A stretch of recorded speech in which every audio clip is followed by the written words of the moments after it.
Thomas invited me to Bregenz, to the Kunsthaus. I mean, I'd heard about the space, but it was my first time ever seeing it, and I was really excited to see it.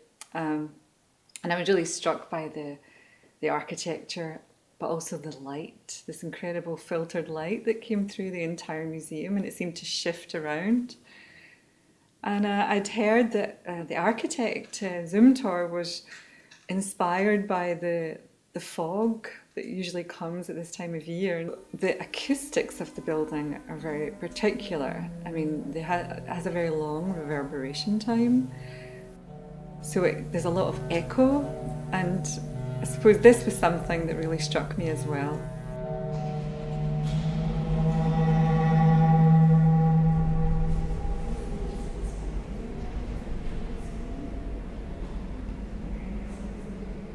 I had the idea that I would use all of the 4 floors. Each floor is pretty much identical, but I would have a different instrument on each floor, all taken from the same composition by Hans Eisler.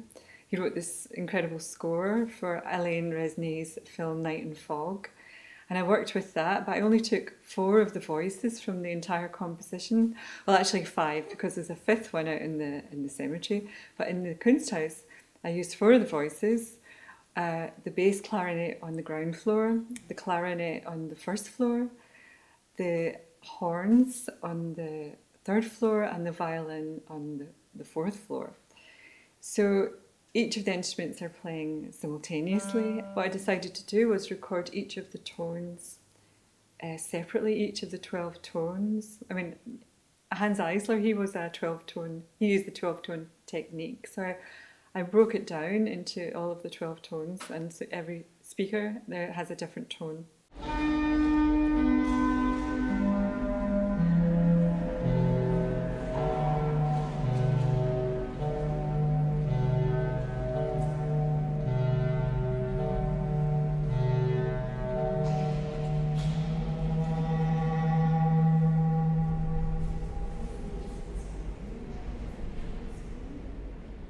Yeah, the recording process, it was a very long process. I mean, to take every individual tone and record them separately, you have to be very methodical. As each tone appears on the page, you record it. So, for instance, if Lila, the violinist, is playing her violin and she looks at the first tone on the sheet music, would be A. She only plays A and leaves a space until the next A.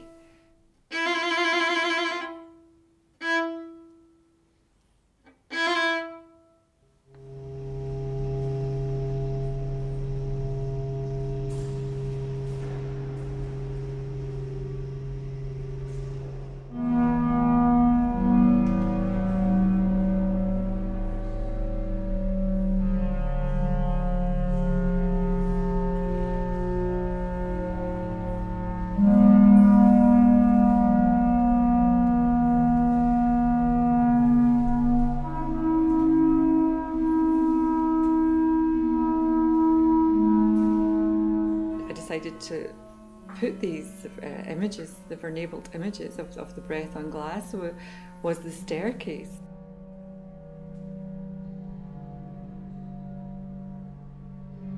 Vernabled came from doing some research into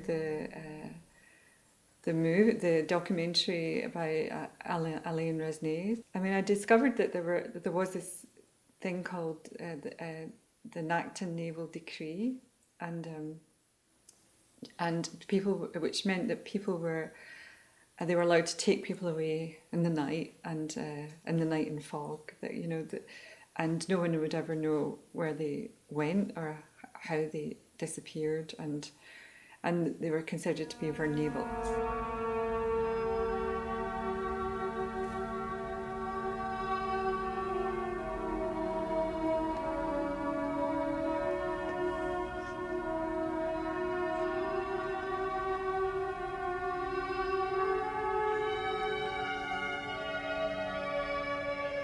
You fog up the glass with your breath, and then, but it's very intimate. It's a very intimate. So you see my breath on the glass, and it's but there's no presence of a person. It's just the breath, you know, and so it encapsulates, I suppose, the themes of the show, which are breath and fog. But I'm also dealing with themes of separation and distance and displacement.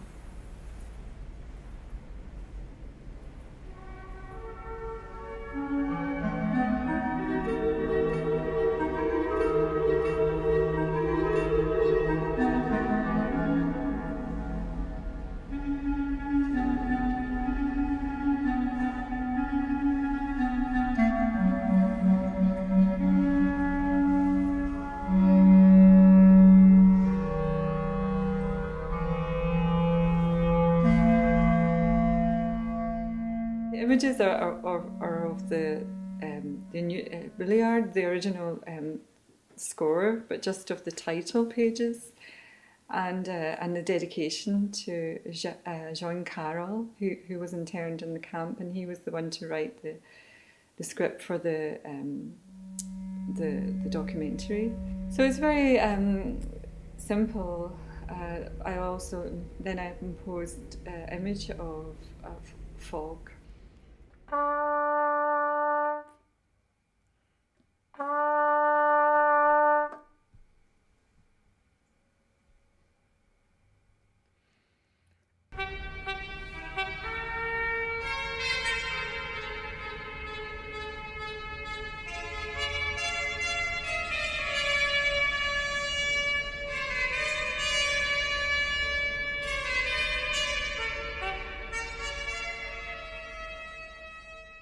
The word imaged musical instrument images that you see on the second floor are taken of instruments that I found in Berlin, and those were the ones that were from Second World War, the only ones that were from the Second World War. So you have like a saxophone and part of a clarinet. So, but again, all instruments that are the breath, you know, they're all wind instruments, and these instruments have been really heavily damaged, and they're from the same period.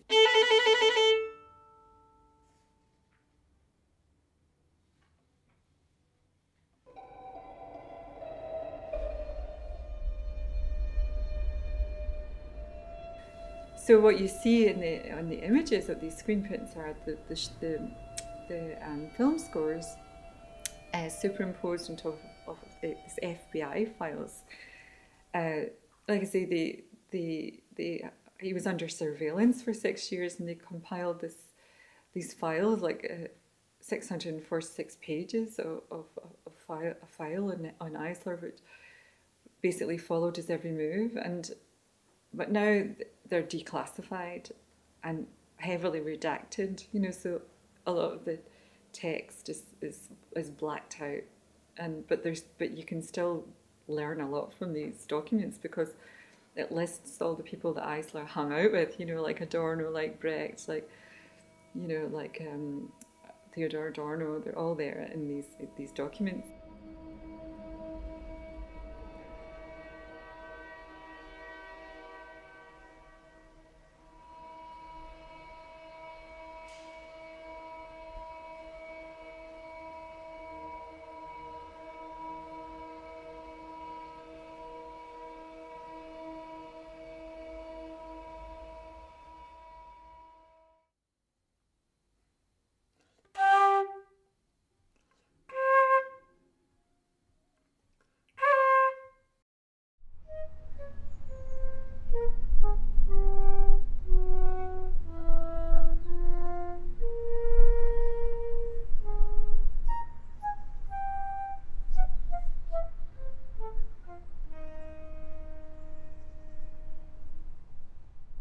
When I went out to see the cemetery, it's incredible. I mean, on this hill, very steep hill, and